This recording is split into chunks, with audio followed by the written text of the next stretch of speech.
who have paid their star quarterbacks early, and in two cases, Deshaun Watson and Carson Wentz, we've got major injury history with both, and yet Dak is franchise tagged. This is the deal mostly that Dak wanted.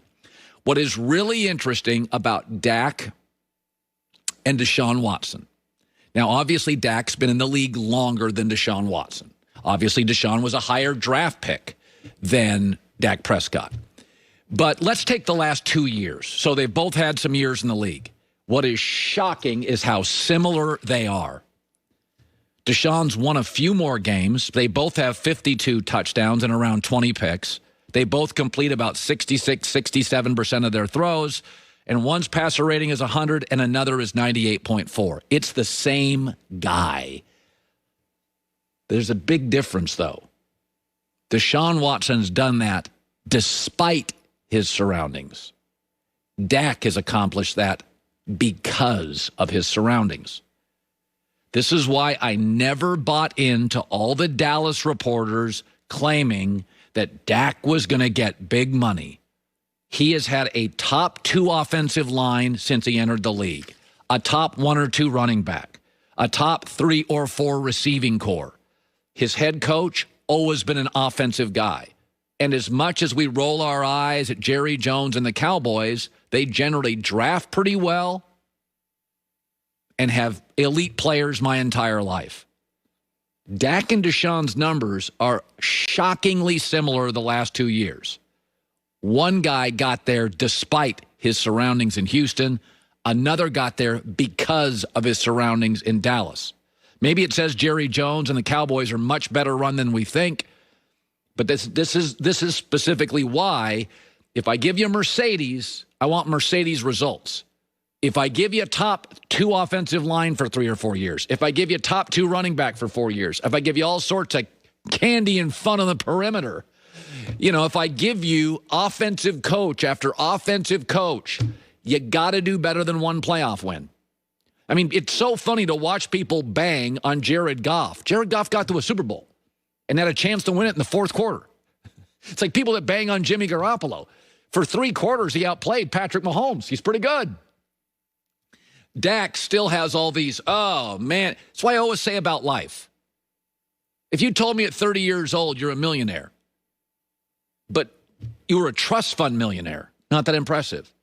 If you're like, yeah, I'm a child of divorce, I went through a lot, I had to pay for my own college, and you're a millionaire at 30? Now, that's something worth talking about. You may be a uniquely driven individual. Good for you. But what you're surrounded by matters. Josh Allen for Buffalo is a nice quarterback talent, but he's wild. If he didn't have a coach as good as Sean McDermott, he'd be a mess. Sam Darnold, I think, has much more talent, and I'd love to have Darnold over Josh Allen. He was a much better college player, and coming out of the draft, he was higher rated. But look at the dysfunction. The general manager, the first guy that ran the Jets, Adam Gase can't get along with any of his star players, and the first general manager was virtually incompetent. So good for Deshaun Watson. I think he deserves every penny of it. And by the way, I think the franchise tag is great for Dak. If he pops this year, boom, pay him. I got no problem with it. But I was a huge advocate of franchise tagging Dak. The stuff around him offensively is unbelievably good. It's very rare. Look what Joe Burrow has this year to deal with. We got to be fair with Joe Burrow. He's going to get the you-know-what kicked out of him. Joe Burrow's got one nice receiver and he's got one old veteran, often beat-up wide receiver and a good running back.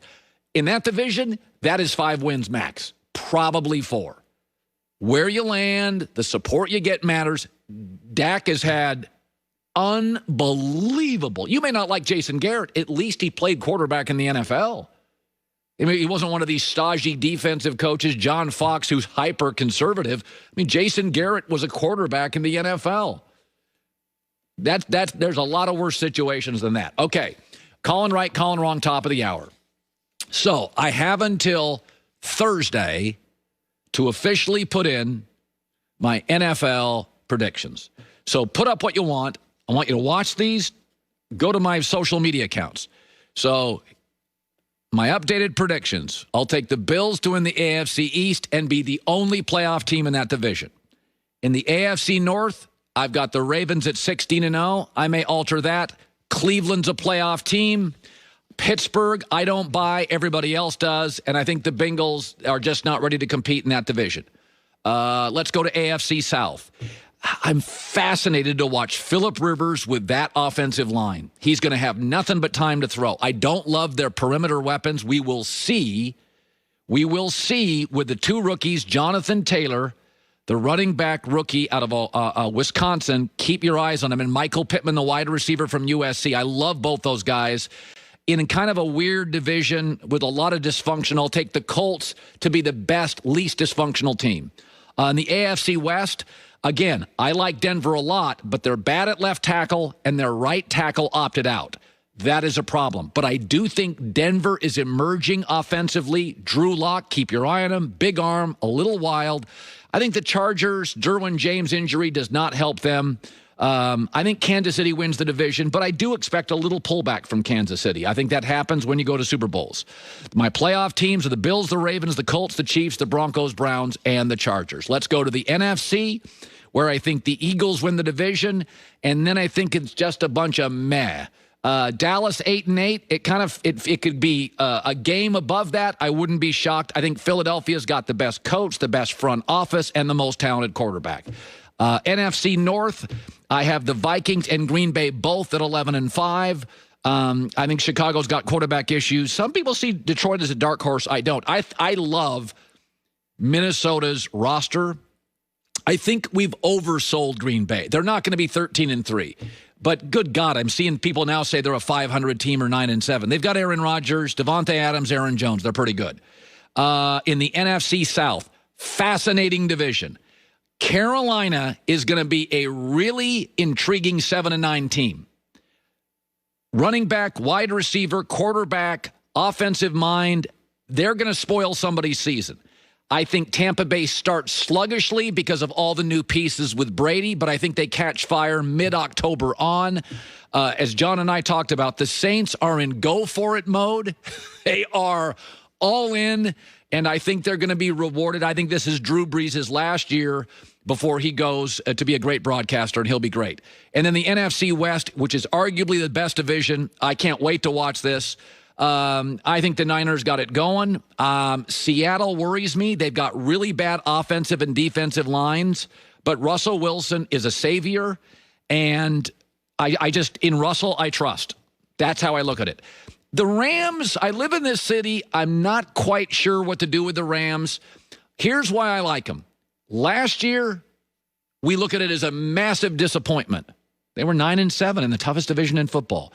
I'm going to go 9-7 as of today. I may change by tomorrow. I may flip the Rams and the Seahawks, but it was man overboard all year. We were like, God, the Rams are a mess.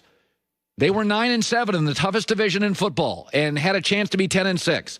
Arizona, I just think they got a bad division. I like a lot of what Arizona's doing offensively. I may give them one more win. So Colin Wright, my playoff teams in the NFC.